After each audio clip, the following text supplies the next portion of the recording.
North Carolina education officials released student test scores and school performance grades today, and about 1 in 3 schools are now considered low performing, hundreds more than before the pandemic. WRAL education insider Emily Walkenhorst joins us now to talk about what this means for schools and for families. Emily, what does the data show?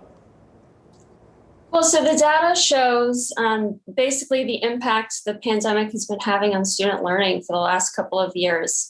Test pass rates went down. Most students still did pass their tests. The state is not meeting its goals for student pass rates. We did see some bright spots. Graduation rates were about at pre-pandemic levels, and Math 3 scores kept rising. Some districts also defied some negative trends. So we talked about a rise in low-performing schools. Can you explain how that's measured? So low-performing schools are schools that scored lower than a C in their letter grade and also did not post high academic growth scores. So when you're labeled a low-performing school, it means you have to come up with a plan to turn things around.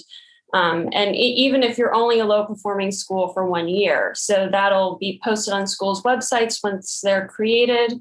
A lot of schools will appear on these lists for many years in a row, but because there was such a big increase this year, we'll wait and see if a lot of these schools might just only be on the list for 1 year.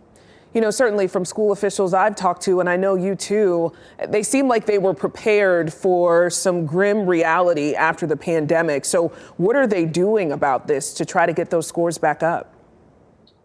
Right. These test scores are not a shock. Everybody was bracing themselves for it. So they're spending a lot of federal pandemic relief dollars on turning things around.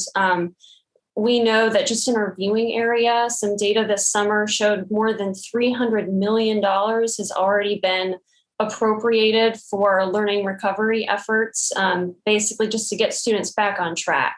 That number could keep going up because schools still have some more money they haven't applied to spend yet.